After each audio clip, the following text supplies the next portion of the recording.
Hello there. And to you, good day. There. Okay, my name is Vanessa. If you insist.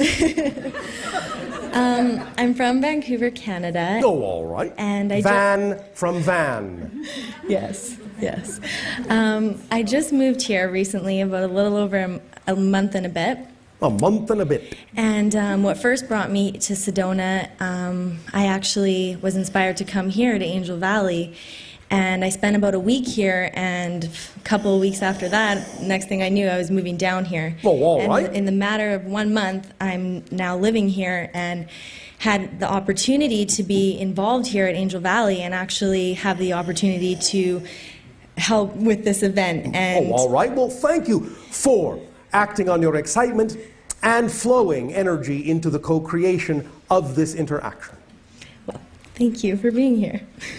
My question is, with the land here at Angel Valley, I just want to get clarity on how that affects our consciousness and how we can grow and transform, and how that assists us. And if you can... All right. Well, to some degree we have discussed this in the sense of saying it is a permission slip. Certain frequencies attract certain people because they are at that frequency. Thus, then, it is a reflection of the idea of what kind of frequency you are operating on, and it is an opportunity to expand your imagination, to allow yourself to imagine in what other ways you can express actions that are representative of that frequency. So it's an opportunity to expand yourself, an opportunity to go within, and by going within, to expand. That's the paradox of growth. The paradox of the expansion of consciousness is that the more you go within, the more you expand. And that's what the area's energy is a general symbol of. Now, you can use it however you are excited to use it, in whatever context it seems appropriate for van from van. Do you drive a van?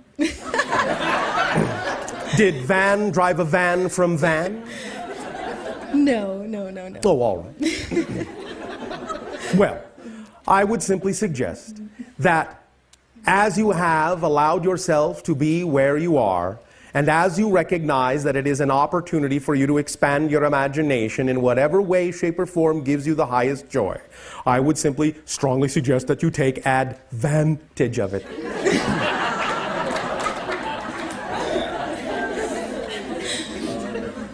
But there is something else, yes?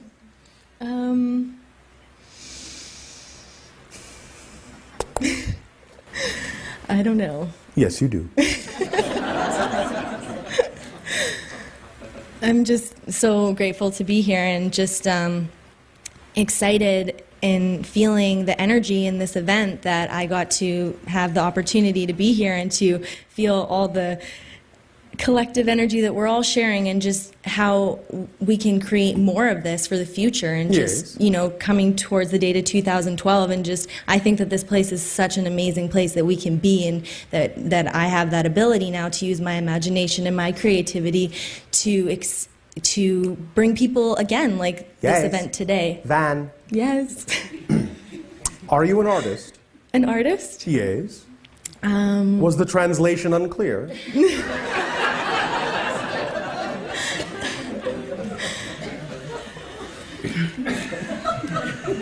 Are you an artist?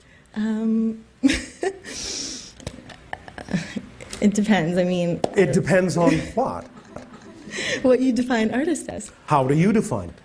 A creative person. Is there some particular expression of some particular art that you have imagined playing with, exploring, expressing? Possibly. Which would be what? Well, lots of different things, like... Name one. Writing. The most exciting one. Probably just speaking, like being with people and just connecting. I don't know if you consider that art, but I mean... It is an art, yes. What else? You said writing. Yeah. Writing what? Just writing on things that are... What about drawing? Yes, drawing. Yes. Painting. How exciting is drawing and painting to you? It's really exciting. Why didn't you say so? Well, I was going to. I was explaining my other ones. I see. All right. I would strongly suggest that you explore the idea of your expressions of visual art as soon as possible. Is that all right? That sounds wonderful. All right. Then you may Van Gogh.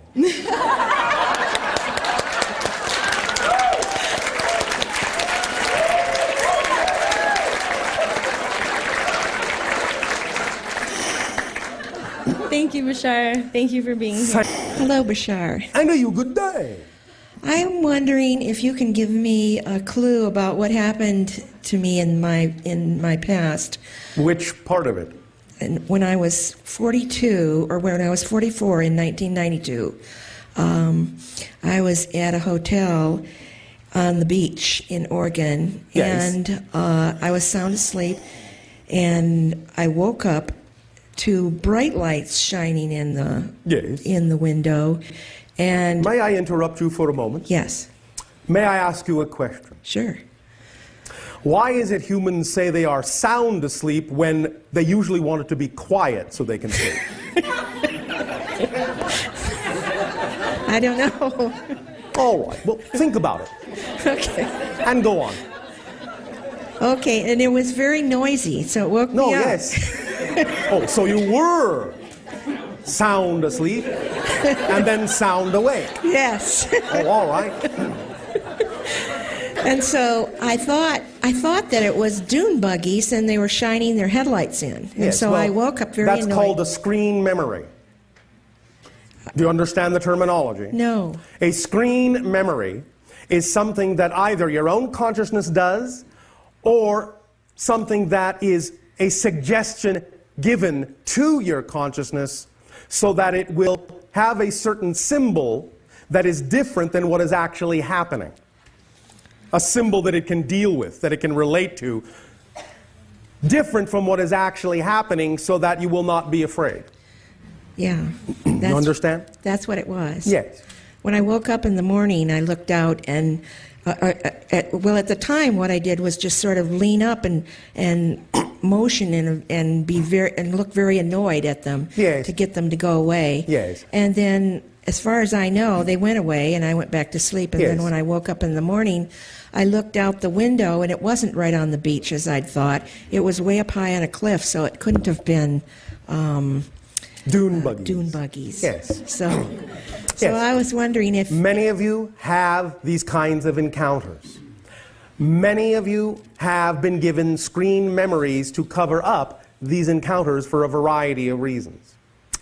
As you begin to allow yourselves to remember more and more and more of these actual encounters and what actually happened, as you lose your fear to remember, then more and more of these encounters will come back in your memory.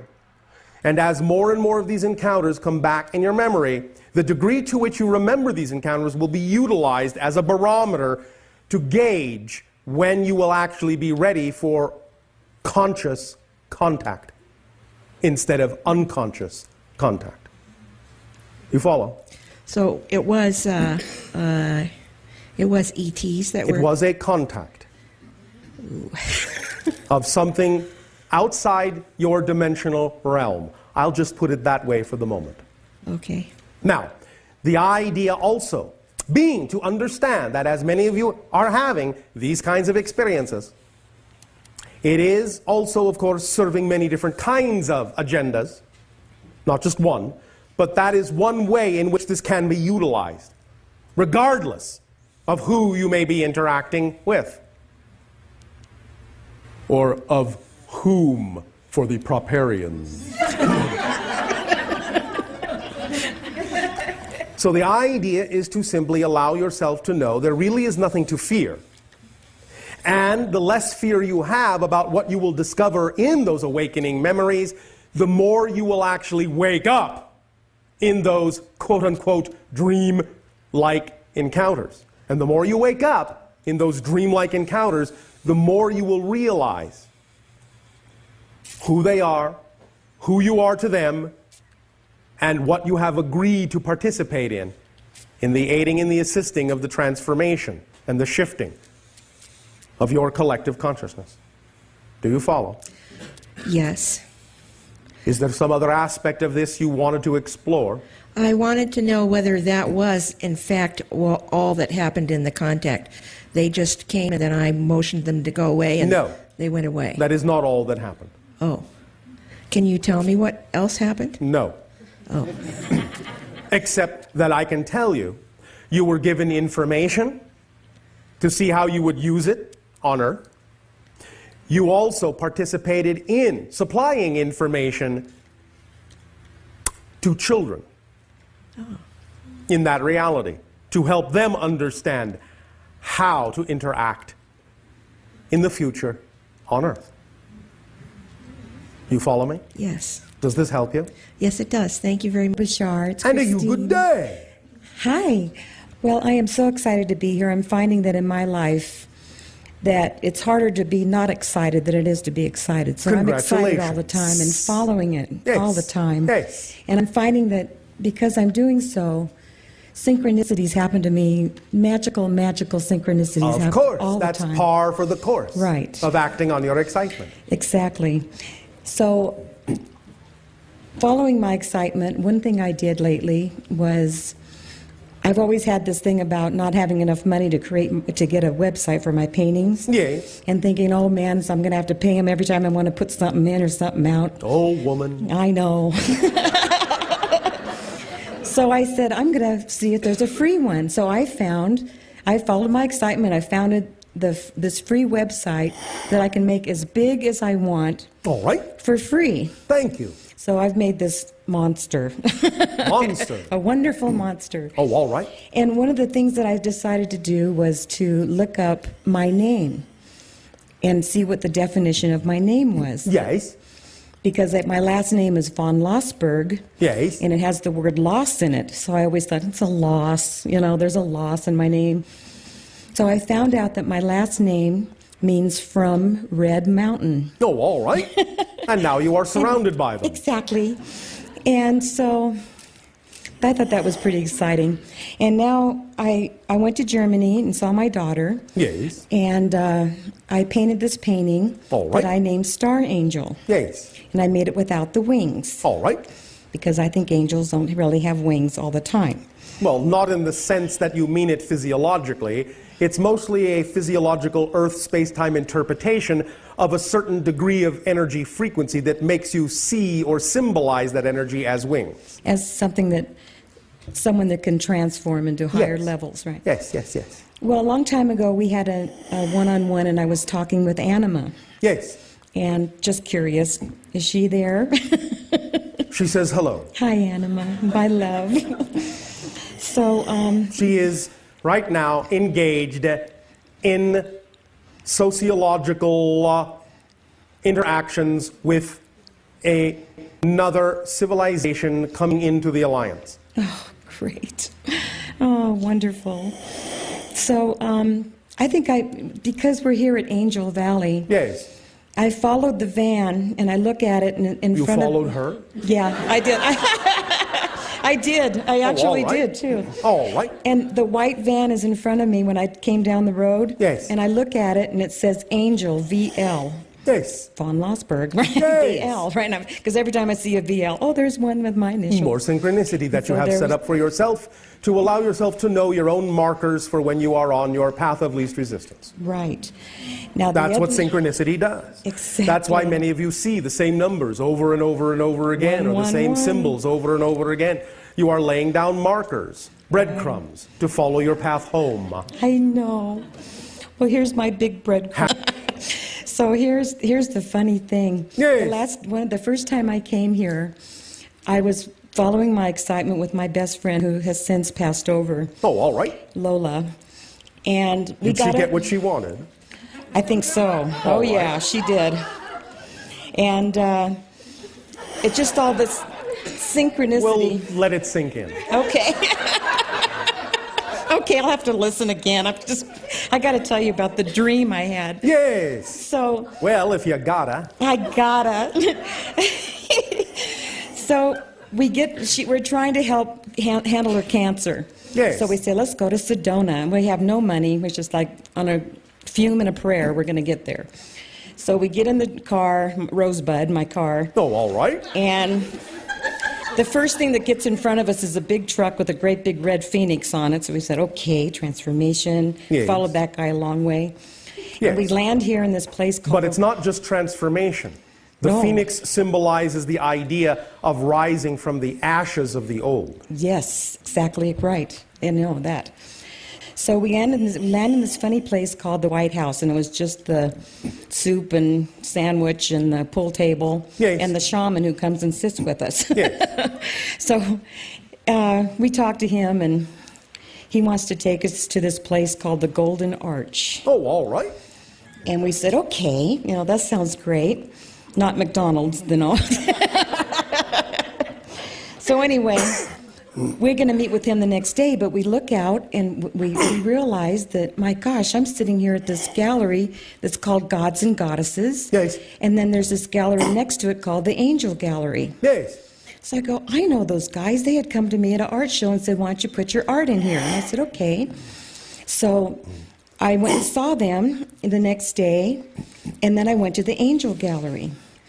So they all knew me. Oh, hi, big hug and everything. Yes. So I walk in the Angel Gallery, and it's the gigantic 4-foot crystals, angels everywhere, sparklies on the floor, twinkle lights, and this big, fat, beautiful lady.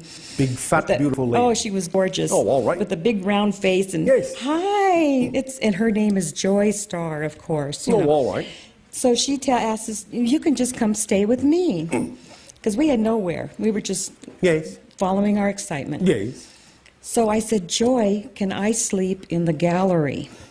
And she says, well, sure, honey, here's the keys. Yes. Here's some blankies and pillows. Go Yes. have fun. A fourth density reality. Yes. And I said, okay, now I'm in the Angel Gallery in the vortex. Here I am. Yes. So Now I what? make the big fluffy blankets on the sparkles and the Yes. Big and fluffy. So all of a sudden, I close my eyes and I fall asleep. Yes. And through the window comes this bright light and this angelic being holding a silver tray Yes. full of gems and diamonds and crystals and Well, you rubies. understand you had taken yourself vibrationally to a slightly higher dimensional level where you were able to perceive what is always all around you and always being offered to you all. Yes. You are always being given the idea of wisdom, the idea of love, the idea of energy. It is always being given to you to the maximum that it can be given. You never really have to ask for it to come from us or those beings or anyone. It is always being given in the fullest possible way it can be. The degree to which you experience it is up to you and the limitations you impose upon your ability to perceive and receive it. So she goes, this is for you, and hands me the tray. Yes. I go, thank you. And it flies away out the window in the Yes. light. Yes. Here comes the next one. This time it has a silver tray with apples and oranges and vegetables and Yes. all the things that grow. Yes. And goes, this is for you. And I take it. I'm like, thank you. Yes. And that one goes away. Yes. And then the third one comes. Yes. And this one has an empty silver tray. Yes. And says, this is for you. Yes. And I said, thank you. And so then Now, that stop. one flew away. Stop. Okay. Why, in a sense, is the empty silver tray the greatest gift of all? Because I'm supposed to fill it and give it back All right. with my talent and my creation, what I have as a gift to And the it world. shows you that the greatest gift you have been given in life is that it is fundamentally without meaning. It is left up to you to give it that meaning and make it as rich as possible. Yes. And so that is just so beautiful. So that was like, here I am now with the Angel Gallery, with that had happened. Yes. And here we are in the center, and it's a brand new day with our wonderful Obama, and We're so excited about that, and I figured out his name too, means O-B-A, Ma. Like Ma, That is one interpretation. mother, the mother Yes. that I feel the feminine light energies coming. more The and more. energy is inclusive of many balanced forms Yes. of energy. So anyways, so I used to paint a lot of paintings with the orbs Yes. a long time ago before I even knew what the orbs were, but all my goddesses have these orbs everywhere. Yes. So I'm with Raven. She's down there taking pictures. Everywhere she goes, it's orbs. Yes. Big, beautiful hearts coming out of the water. Yes. Cobalt blue orbs. Yes, yes, yes. Orbs You do everywhere. not need to have an itinerary here for the moment. The idea to understand simply is that the higher you allow your frequency to go, when you are in that state, and you allow yourself to continue to choose to be in that state of being, you will then be capable of perceiving the things that exist all around you in higher dimensional planes. You will then be capable of not only perceiving, but interacting and receiving. The idea is to understand that formerly in your reality, you were unable to perceive the majority of what is available to you, even close at hand, in frequencies just above your own. But now, as you step up your frequencies, you are capable of recognizing what has always been around you, other forms of consciousness, elemental beings, and many different expressions of life and consciousness that you are able to see interact with you. All